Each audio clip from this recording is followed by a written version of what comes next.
নমস্কাৰ মই অনিৰ্বাণ আপোনালোকে চাবলৈ আৰম্ভ কৰিছে দেশ দুনিয়া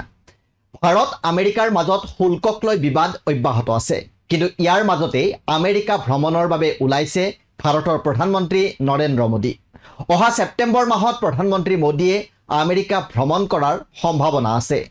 এই ভ্ৰমণৰ প্ৰধান উদ্দেশ্য হৈছে ৰাষ্ট্ৰসংঘৰ সাধাৰণ পৰিষদৰ শীৰ্ষ সন্মিলনত অংশগ্ৰহণ কৰা গুৰুত্বপূৰ্ণ কথাটো হৈছে এই ভ্ৰমণৰ সময়তে প্ৰধানমন্ত্ৰী মোদীয়ে আমেৰিকাৰ ৰাষ্ট্ৰপতি ডনাল্ড ট্ৰাম্পৰ সৈতে মিলিত হোৱাৰ সম্ভাৱনা আছে প্ৰকাশিত খবৰ অনুসৰি ভাৰত আমেৰিকাৰ বাণিজ্যৰ ক্ষেত্ৰত হোৱা সমস্যা সমাধানৰ বাবে ৰাষ্ট্ৰপতি ডনাল্ড ট্ৰাম্পৰ সৈতে প্ৰধানমন্ত্ৰী মোদীৰ এখন বৈঠক অনুষ্ঠিত হ'ব পাৰে কিয়নো দুয়োখন দেশৰ বাণিজ্যিক সম্পৰ্কত এতিয়া কিছু অৱনতি ঘটিছে যদি এই বৈঠক বাস্তৱায়িত হয় তেনেহলে এয়া হ'ব মোদী আৰু ট্ৰাম্পৰ এই বছৰৰ দ্বিতীয়টো সাক্ষাৎ ইণ্ডিয়া টুডেৰ সূত্ৰৰ খবৰ অনুসৰি ট্ৰাম্প মোদীৰ সৈতে সাক্ষাৎ কৰিবলৈ আগ্ৰহী প্ৰকাশিত তথ্য অনুসৰি জুন মাহত মোদী যেতিয়া G7 শীৰ্ষ সন্মিলনত অংশগ্ৰহণ কৰিবলৈ কানাডাত আছিল তেতিয়া ট্ৰাম্পে তেওঁক ৱাশ্বিংটন ভ্ৰমণৰ বাবে আমন্ত্ৰণ জনাইছিল তেতিয়া মোদীয়ে এই আমন্ত্ৰণ প্ৰত্যাখ্যান কৰিছিল কাৰণ তেওঁ আশংকা কৰিছিল যে ট্ৰাম্পে পাকিস্তানৰ সেনাৰ প্ৰধান আসিম মুনিৰ সৈতে মোদীৰ এখন বৈঠকৰ আয়োজন কৰিব পাৰে কাৰণ সেই সময়ত আমেৰিকাতে আছিল পাকিস্তানৰ সেনা প্ৰধান আসিম মুনিৰ সূত্ৰই লগতে কৈছে যে যদি এই বৈঠক সফল হয় তেন্তে মোদীয়ে ট্ৰাম্পক অক্টোবৰ মাহত অনুষ্ঠিত হ'বলগীয়া কোৱাড শীৰ্ষ সন্মিলনৰ বাবে ভাৰত ভ্ৰমণ কৰিবলৈ ব্যক্তিগতভাৱে আমন্ত্ৰণ জনাব পাৰে কোৱাডৰ অন্য সদস্য হৈছে অষ্ট্ৰেলিয়া আৰু জাপান ট্ৰাম্পৰ প্ৰথম কাৰ্যকালত তেওঁ আৰু মোদীৰ মাজত ব্যক্তিগত সম্পৰ্ক গঢ়ি উঠিছিল কিন্তু তেওঁৰ দ্বিতীয়টো কাৰ্যকালত ট্ৰাম্পৰ শুল্ক নীতিৰ বাবে এই সম্পৰ্কত কিছু ব্যাঘাত জন্মিছে যদিও ৰাষ্ট্ৰপতি ট্ৰাম্পে প্ৰধানমন্ত্ৰী মোদীক কেইবাবাৰো বন্ধু বুলি অভিহিত কৰিছে কিন্তু মোদী আৰু ট্ৰাম্পৰ এই বৈঠকৰ সম্ভাৱনা আগন্তুক সপ্তাহকেইটাত কেইবাটাও কাৰকৰ ওপৰত নিৰ্ভৰ কৰিব প্ৰথমটো কাৰক হৈছে ভাৰত আৰু আমেৰিকাৰ দ্বিপাক্ষিক বাণিজ্যিক চুক্তিত অগ্ৰগতি লাভ কৰাটো যেটো ভাৰতৰ কৃষি আৰু দুগ্ধ খণ্ড আমেৰিকাৰ বাবে মুকলি নকৰাৰ বাবে অধিক জটিল হৈ আছে আগন্তুক দিনকেইটাক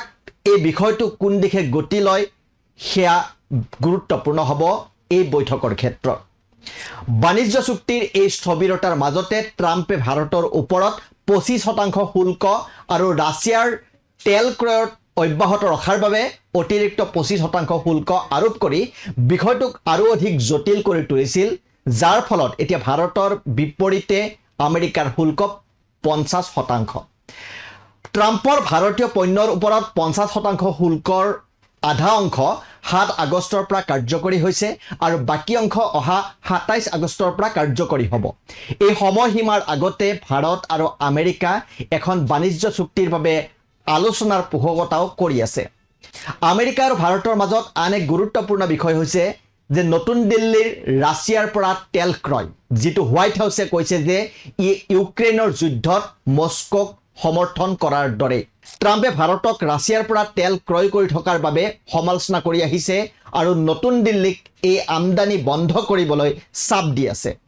ট্ৰাম্পৰ আশা যে এক গুৰুত্বপূৰ্ণ বাণিজ্যিক সহযোগীক বন্ধ কৰিলে মস্কোক ইউক্ৰেইনৰ যুদ্ধ শেষ কৰিবলৈ বাধ্য কৰাব পাৰিব কিন্তু ভাৰতে এই সমালোচনাৰ তীব্ৰ প্ৰতিবাদ কৰি